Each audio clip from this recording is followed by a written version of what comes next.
na live passada, caiu uma live, depois veio a outra, que é essa que está no ar. Eu falei, aliás, eu falei não, veio uma pergunta do nosso amigo Rota Incerta. Então ele perguntou o seguinte: as motos elétricas elas vieram para ficar mesmo? E qual era a sua opinião, né, perguntando para mim a respeito disso. Eu falei para ele que é o futuro, não tem para onde correr em relação a isso. É uma coisa assim que não é inevitável, vamos dizer assim, é inevitável. Já está acontecendo. Muitas montadoras até que disseram que não, isso aí não vai dar certo e já, né, estão com seus projetos aí rodando, já estão aí no ar. O mundo vai ser isso, né? O mundo vai ser, vamos dizer assim, movido à eletricidade, né? Caminhões, carros, motos, barcos, navios. Eu acho que tudo isso aí vai ter que virar para isso um dia, em relação até à questão da emissão de gases. Mas eu cheguei a falar também na live passada que a coisa não é tão bonitinha assim. Óbvio que vai resolver uma parte, mas não é aquela coisa de dizer, não, olha, vamos zerar, vamos resolver de vez o problema ambiental. Eu vi uma reportagem que, infelizmente, eu peguei essa reportagem pelo meio e depois eu fui buscar informação. Então, são essas informações que eu tenho aqui que nós vamos bater nesse papo aqui.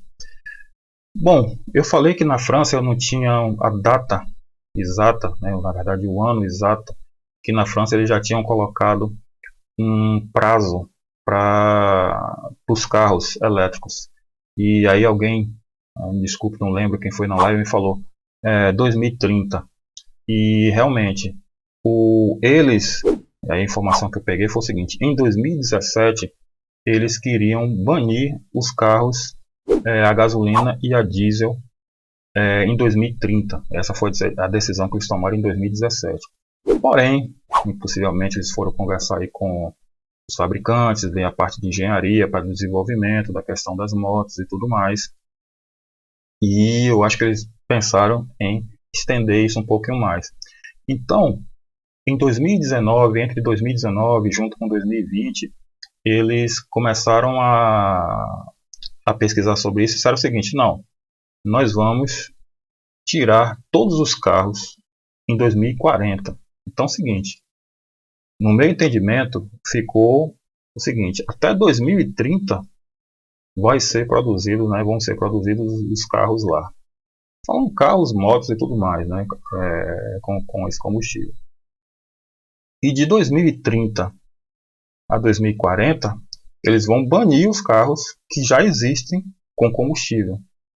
Ou seja, se você tem um carro lá, né, você só vai rodar com esse carro até 2040. A partir de 2040 você não roda mais com ele. Em 2030 você vai ser possível, né, você ir comprando esses carros elétricos, carros e motos, né? Isso é uma ideia deles é uma meta, né, de zerar essa questão da emissão de carbono, né, essa coisa aí que tem dessa reunião até em relação essa coisa de emissão de carbono aí do planeta, todos os países, né, os grandes países industrializados, e a meta dele é zerar isso até 2050.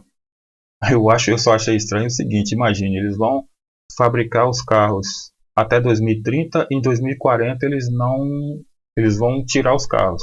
Então imagine quem vai comprar um carro em 2030 a gasolina, por exemplo, lá na França, né? Sabendo que em 2040 carro, aliás, em 2030 já não tem mais produção, quer dizer, ele comprou o carro e já saiu de linha. Em 2040 não vai ter, digamos assim, né? Não vai ter mais posto de gasolina para ele abastecer, quer dizer, já era, perdeu o carro. E outra coisa que eu estava pensando depois que eu fiz essa coisa toda aqui, né, que eu estava lendo e pesquisando sobre isso, o que é que vai acontecer com esses carros, né? Que vão virar lixo, né? vão acabar virando lixo. Muito possivelmente algum país, aí no caso um país pobre, deve importar esses carros, né? Carros usados vindo da França, seminovos, tal, né? Será que o Brasil vai passar a importar esses carros, como trazer os carros seminovos para cá? Na verdade, não há que se lembrar que está trazendo também o que? O lixo, né? Porque o carro já não serve mais para eles lá, né? Esse caso, nessa progressão. Por outro lado, é uma coisa que eu não queria falar, mas paciência, está envolvido no sistema, está na mesa do pessoal lá do Congresso a nossa privatização de energia elétrica. Então, se a coisa lá na frente vai virar para tudo isso, a gente vai entregar toda essa coisa aí na mão de terceiros, né? Bom, não vamos falar sobre essa questão. Vamos se manter aqui na questão das motos.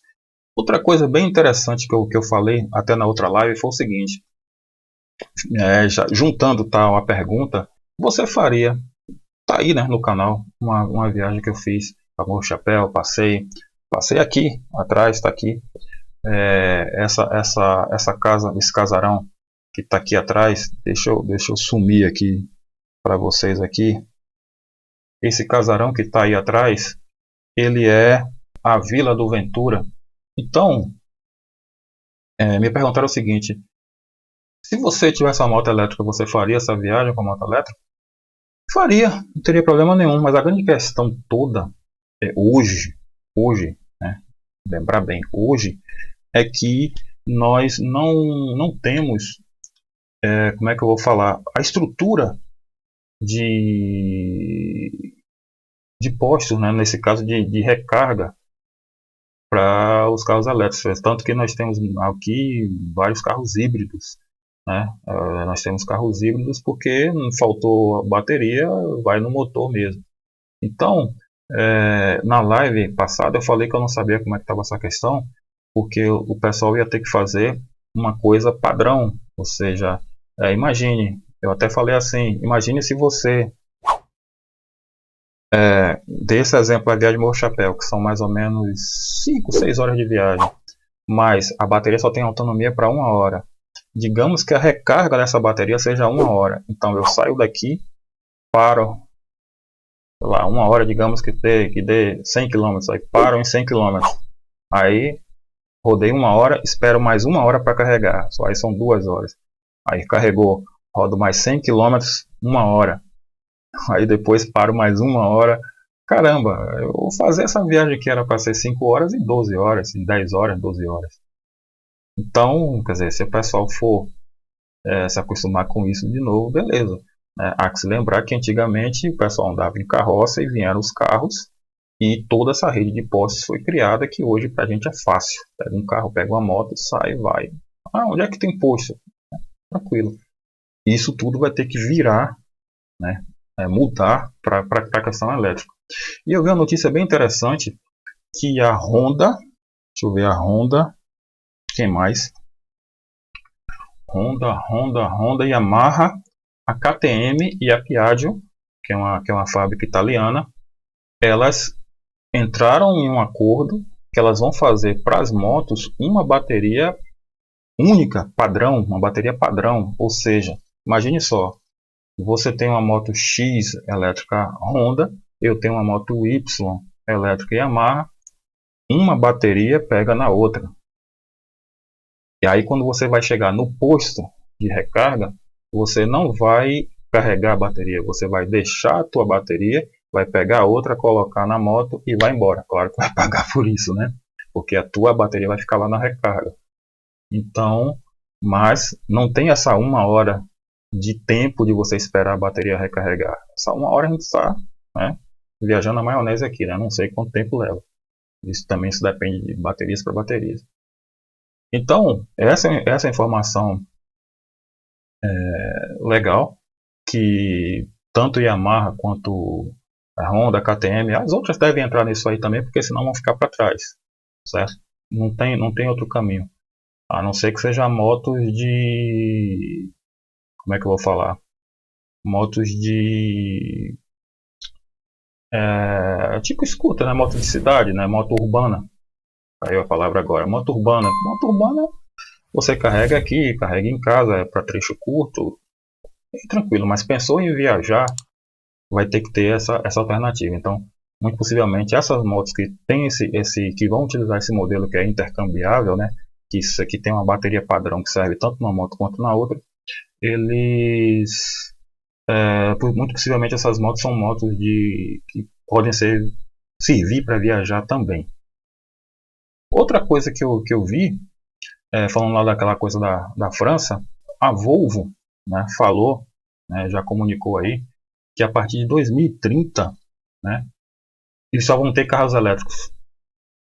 A Volvo também já comunicou que a partir de 2030 só vão ter carros elétricos e que eles não vão fabricar mais nenhum carro a combustão, nem híbrido, nem carro híbrido, só 100% elétrico.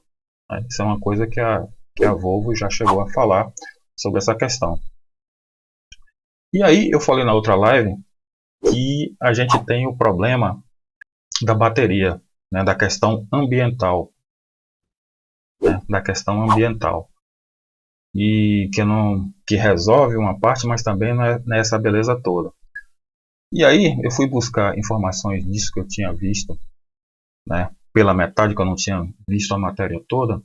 Então é o seguinte, até onde eu li, as baterias que elas funcionam com íon de lítio, que são baterias tipo bateria de celular, de smartphone, de laptop, né? E para os carros, né? Carros e motos vão usar esse tipo de bateria. Então, o que é que acontece? Essas baterias, elas têm um impacto, né? Na fabricação dela tem um impacto também no meio ambiente. Então, não é só a questão da emissão, da queima do carbono, né? A queima do combustível fóssil, né? Que gera emissão de carbono na atmosfera.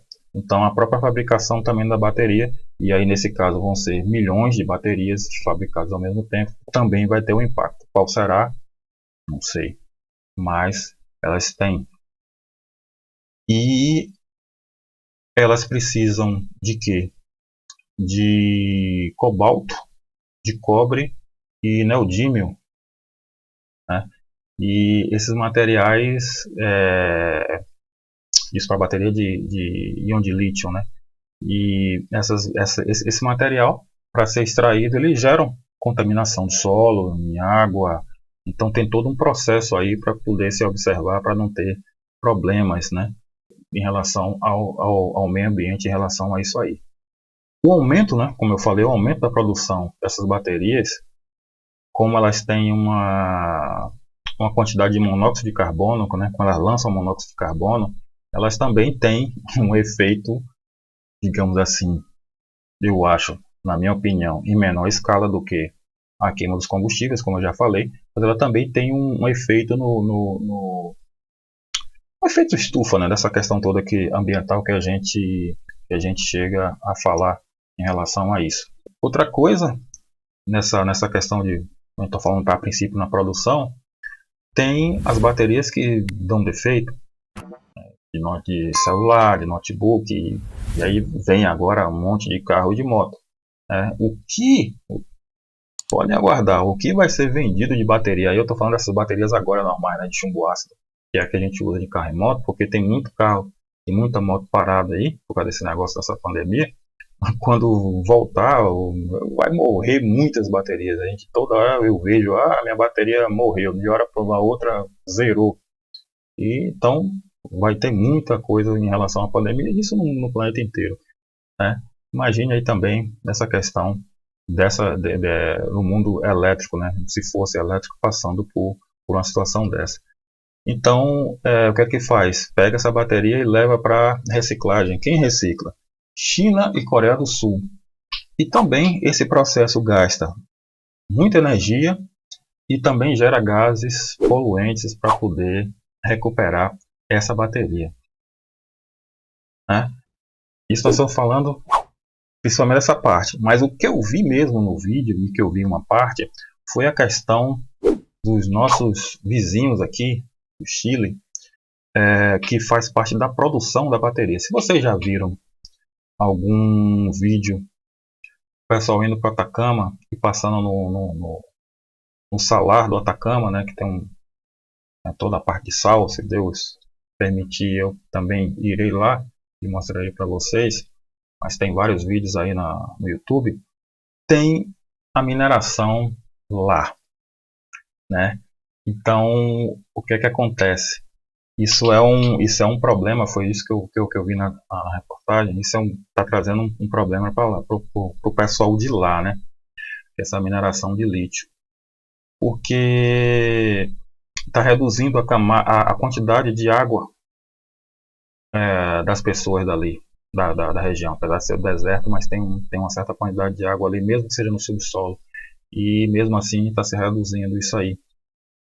E o pessoal fala que está se agravando porque a produção triplicou desde 2005. Ou seja, de 2005 para cá, essa produção triplicou. Imagine, e a gente pode dizer assim, a quantidade de carros elétricos no mundo ainda é fraquinho. Imagine, de lá para cá já triplicou. Imagine o que tem que ser produzido mais para frente quando disserem, ó, bum, acabou, né?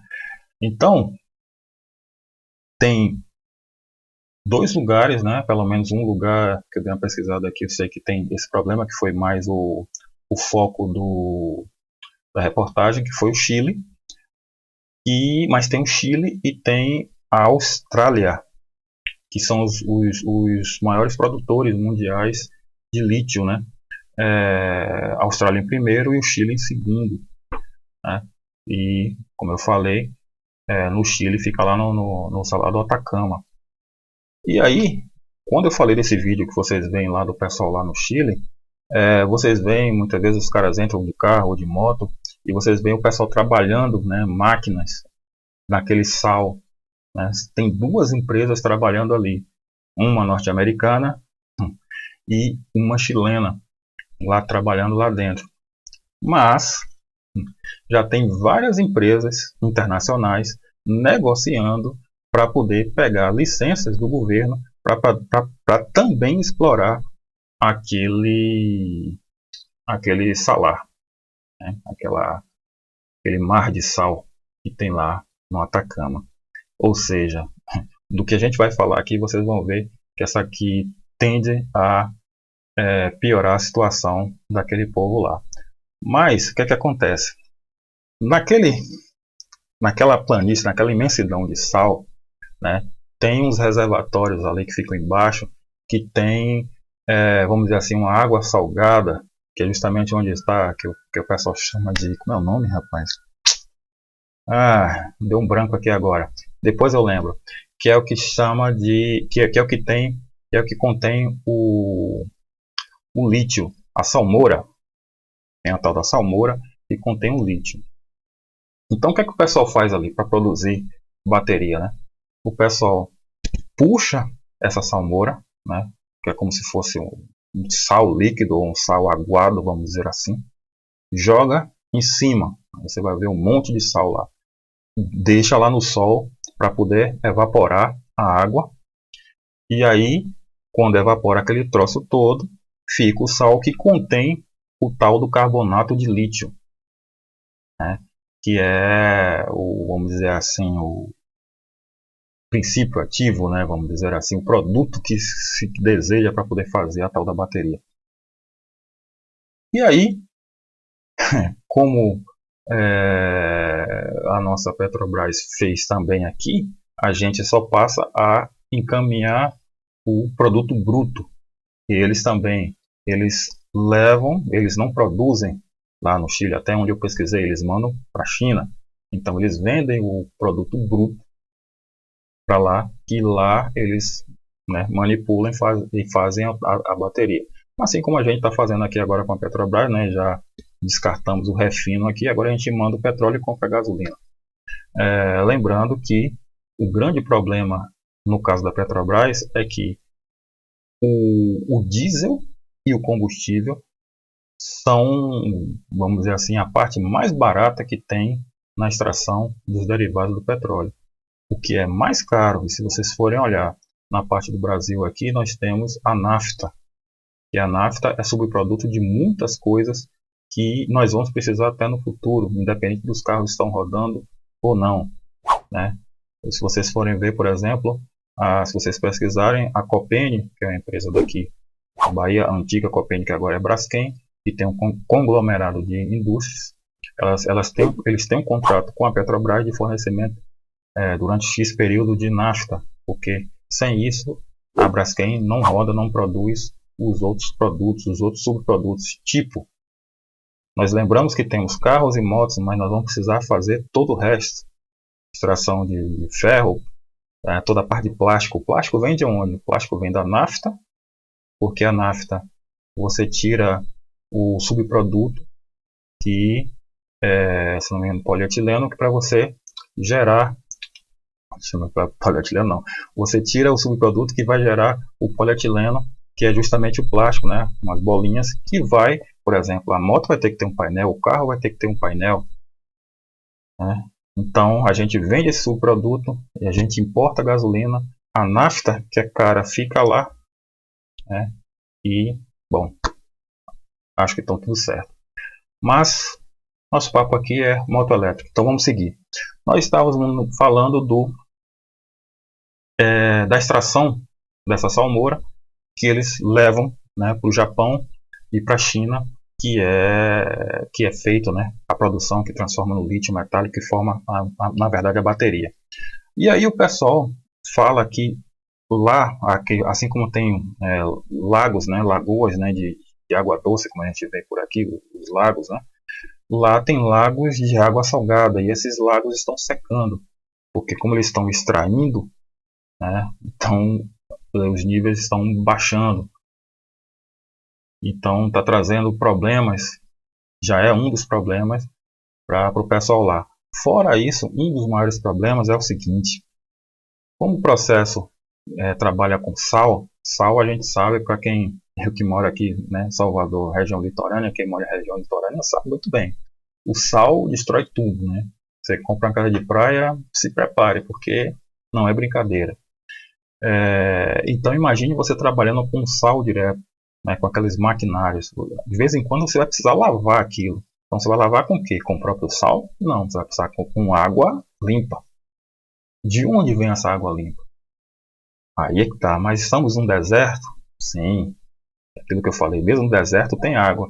Eles furaram poços artesianos e eles puxam água para poder fazer isso. Só que naquela região também tem uma comunidade, né, tem pessoas que moram ali e que precisam de água para sobreviver, ainda mais que ali é um deserto. Então isso está trazendo problema para a população de lá.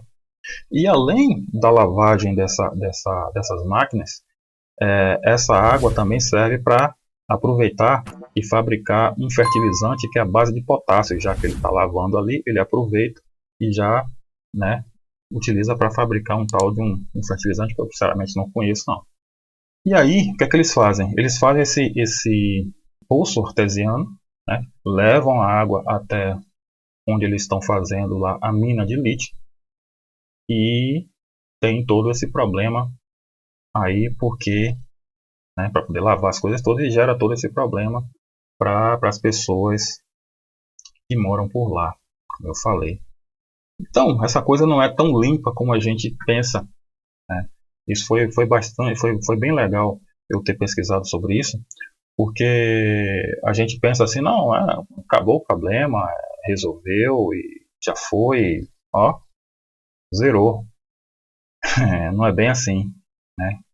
Não é bem assim.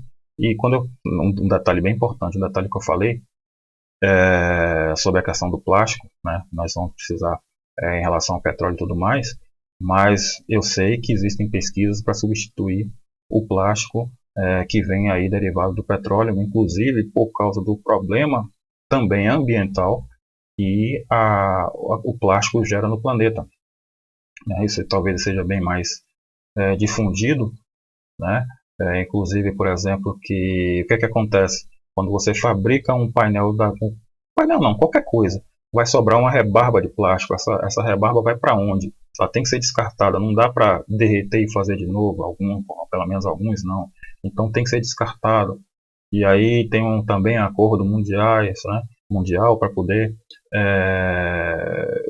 resolver esse problema de descarte.